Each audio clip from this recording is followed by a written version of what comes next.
2020년 7월 29일 오전 8시경 일본 가나가와현의 경찰서로 다급한 신고 전화가 한 통 걸려옵니다. 우리 딸이 사람을 죽인 것 같아요. 이 신고를 받고 급히 사건 현장인 아파트로 달려간 경찰은 그곳에서 움직임 없이 누워있는 집주인 35살 시라이 씨라는 남자와 그 옆에서 멍하니 서있는 당시 29살의 타카하시를 보게 됩니다. 타카하시는 손가락에 상처를 입은 상태였고 시라이 씨는 의식이 없는 상태.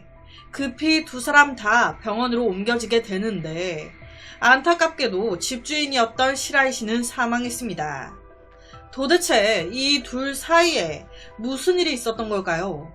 이 사건이 일본 언론에 보도가 되면서 굉장히 화제가 됐습니다. 왜냐? 뭐야, 저 여자가 죽인 거야? 저렇게 이쁜데? 이쁜 애들은 저런 짓 안 하는데, 그럴 리가 없는데? 살인마인데 뭐 저렇게 이뻐? 이런 반응으로 화제가 된 거예요. 결론적으로 말하자면 이 사건, 타카하시 자기 딴의 복수였습니다. 피해자인 남성 시라이 씨는 세무사였어요. 지금 옆에가 그가 살던 집인데 삐까뻔쩍하죠. 딱 봐도 비싸 보입니다. 세무사, 돈 잘 벌었어요. 연 수입도 어마어마했다고 하더라고요. 이 범인 타카하시 마이 역시도 외모가 이뻤습니다.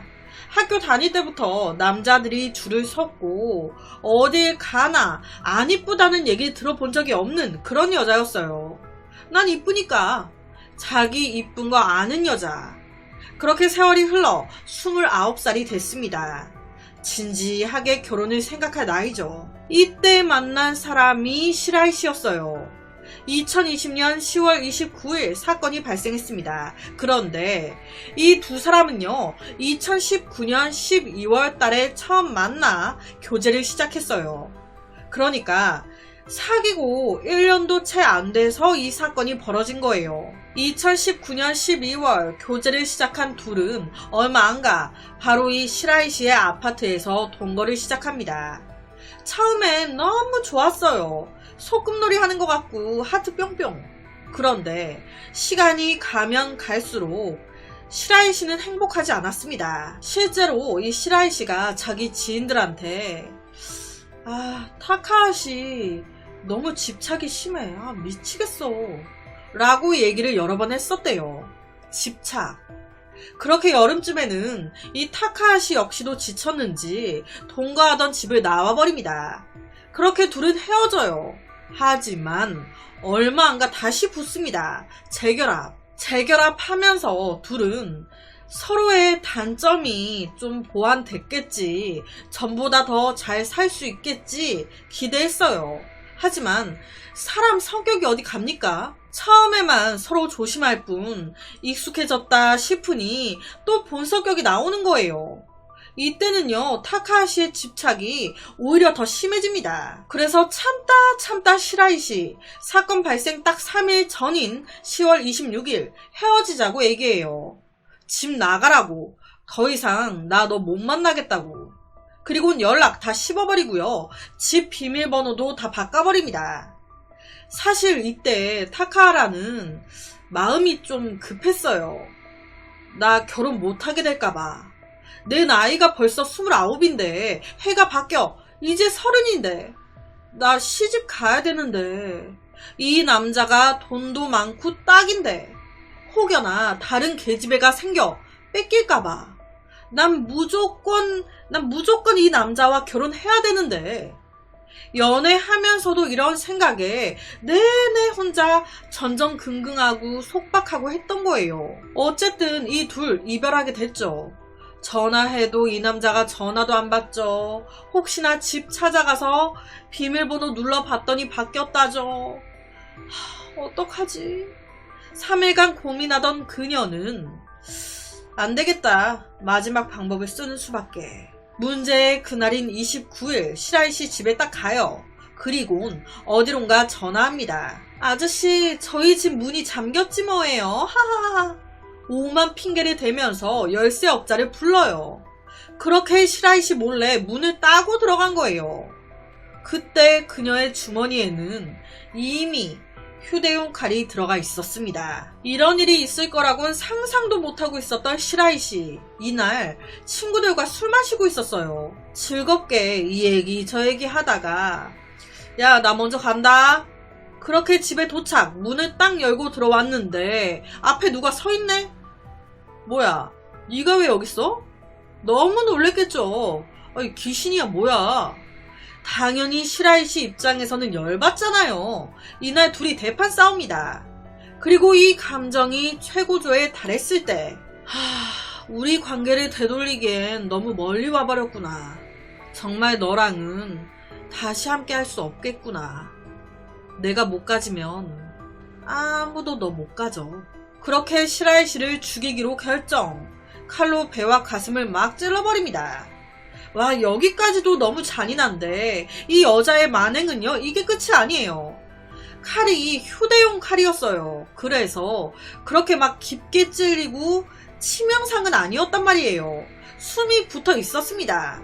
이를 확인한 그녀는요, 바로 이 시라이 씨의 넥타이를 집어들어 그의 목을 조르기 시작했습니다. 그렇게 사망한 거예요. 솔직히 좀 이해가 안 되죠. 얼굴도 이쁜 여자가 밖에 나가서 그냥 돌아다니기만 해도 저 죄송한데 번호 좀 주시면 안 돼요? 남자들이 막 달라붙고 하겠구만. 마음만 먹으면 좋은 짝 찾을 수 있겠구만. 왜 이렇게 이 남자한테만, 이 남자에게만 집착을 하고 이렇게 한 건지. 그리고 너무 잔인하잖아요. 원한이 되게 깊은 것처럼. 사실 이만큼 타카하시가 시라이 씨에게 분노를 표출한 이유는 따로 있었습니다. 헤어지는 것도 헤어지는 건데 헤어지고 나서 알게 된 거예요. 이 남자가 나랑 사귀는 동안에도 계속적으로 다른 여자를 만나왔었다는 걸. 나랑 헤어진 이 순간에도 그는 다른 여자와 만나 놀아나고 있다는 걸. 이걸 어떻게 알았냐면 타카하시 이제 헤어지고 나서 계속 이 시라이 씨의 집 근처를 서성거린 거예요. 그러다가 이웃들한테 그에 대해 물어보는데 이웃들이 요 근래 어떤 여자랑 같이 나와서 쓰레기도 같이 버리고 하던데? 이런 식의 말을 듣게 된 겁니다. 와, 나는 헤어져서 마음 아파 죽겠는데 얘는 아무렇지도 않구나. 그리고 나랑 헤어진 지 얼마나 됐다고 벌써 다른 여자 집에 들여? 설마 나 만나면서 다른 여자를 동시에 만나고 있었던 거야?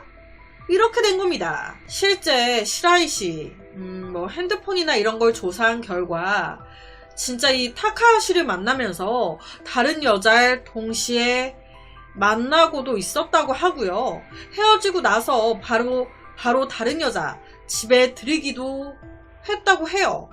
맞아요. 바람피고 그렇게 다 했대요. 게다가 날마다 이제 여자들을 계속 바꿔가지고 매번 다른 여자를 집에 데리고 온 적도 있었다고 하더라고요. 여튼 그렇게 시라이 씨를 죽인 후 그녀는 바로 엄마한테 전화를 했습니다. 시라이 씨 죽였다고. 놀래서 엄마가 바로 경찰에 신고했던 거예요. 맨 처음에 구급대원과 경찰이 현장에 도착했을 때 그녀는 시라이 씨가 절 때리고 위협했어요. 가만히 있으면 그가 절 죽일 것 같아 방어하려고 어쩔 수 없이 그를 찔렀습니다. 라고 얘기했습니다. 그런데 시간이 좀 더 지나 경찰이 다시 물었을 때 이땐 또 다른 말을 해요. 사실 시라이 씨가 같이 죽자고 했어요. 시라이 씨가 먼저 죽겠다며 찔러달라고 해서 찔렀고 그 후에 저도 따라 죽으려고 했는데 무서워서 서로 합의하에 했다는 거죠. 이거 무슨 말이 맞는 거야? 타카하시의 진술은 일관되지 않았기에 진상 해명은 재판에 맡겨졌습니다. 재판장에서도 이 타카하시는 앞뒤 안 맞는 말을 계속해요. 재판장에서 그녀는 맨 처음에 칼을 들고 있던 건 제가 아닌 시라이 씨였어요. 시라이 씨가 절 찌르려고 해서 그걸 뺏으려고 몸싸움을 막 하다가 칼이 가슴에 박힌 거예요. 실수였어요. 라고 말했습니다. 하지만 칼로 죽은 게 아니잖아요. 직접적인 사망 원인은 넥타이로 목을 조른 거란 말이에요. 이 부분에 대해서 그녀는 앞서 언급했듯이 그가 원했다는 거예요. 혹시나 당신이 날 찔렀는데도 내가 안 죽으면 목을 졸라달라 했다. 아니, 둘이 몸싸움 하다가 정당방위로 칼 뺏으려다가 이렇게 됐다며. 갑자기 무슨 뭐 서로 동의하에 목을 졸랐다는 거야. 아니, 뭐야, 이거 뭐라고 하고 있는 거야, 이거. 지금 말이 하나도 안 맞아요. 재판장에서도 이렇게 말을 한 거예요. 시라이 씨가 사귀면서 바람을 핀 게 맞다고 드러나면서 일부 일본인들은 이 타카하시를 동정했습니다. 불쌍하다고. 아니, 아무리 바람 폈다고 한들 이렇게 죽이는 건 아니죠. 이게 어떻게 동정을 받습니까? 그냥 차라리 침을 뱉고 욕을 하고 뺨 정도는 때릴 수 있겠지만 바로 강제로 문 따고 들어가서 죽이는 건 아니잖아요. 한때 사랑했던 연인을 죽여놓고도 뻔뻔하게 그녀는 모든 죄를 그에게 뒤집어 씌우거나 말도 안 되는 거짓말을 해댔습니다. 이에 판사도 좀 갸우뚱했대요. 지금 이게 뭔 개소리지? 판사는요, 칼로 찌른 것도 모자라 시라이 씨의 목을 조른 것에 대해 확실히 생명을 빼앗으려는 의지가 있고 잔인하다. 피고는 죽이다 못해 구급대원에게 자신이 찔릴 뻔했다며 거짓말까지 했다. 이것은 시라이 씨에게 책임을 떠넘겨 자기를 보호하려는 걸로 보이고 범행과 마찬가지로 온리 자기만을 생각한 것이다.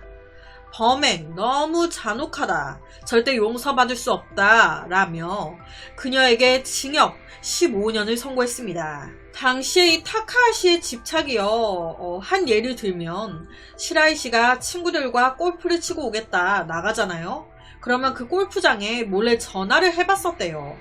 진짜 이 남자가 골프장을 갔는지, 혹시 누구와 있는지, 여자 껴있는지, 뭐 여자와 손을 잡거나 뭐 그런 건 없는지 다 일일이 전화하고 확인해보고 했었다고. 그러니까 대충 어느 정도였는지 아시겠죠? 솔직히 남녀 똑같이 상대편의 귀중한 인생의 시간을, 마음을 가지고 노는 건 그 피해 상대방에게도 폐가 되고 바람을 핀 당사자에게도 매우 위험한 일입니다. 그런 걸로 원한이 생겨 살인까지 혹은 싸움까지 가는 경우가 꽤 있죠. 어쩌면 시라이 씨는 타카하시가 아니더라도 다른 여성들에게 살인은 아니었겠지만 어떤 식으로든 복수를 당했을지도 몰라요. 그렇게 상대편에게 계속 상처를 준 거니까. 하지만 아무리 그렇다 한들 이렇게 살인은 아니죠. 그냥 뺨을 몇 대 후려치고 에이씨 똥 밟았네 퇴. 다신 내 눈앞에 띄지마. 소리 빽 지르고 똥차 가고 벤츠 온다고 하잖아요. 더 좋은 남자, 더 좋은 여자 만나면 되는 건데 순간 원한으로 자기의 인생도 상대방의 인생도 망쳐버린 거 아니에요. 살인은 무슨 이유에서든 정당화가 될 수 없습니다. 그래서 오늘은 일본에서 일어난 한 치정 살인 사건을 가지고 왔습니다.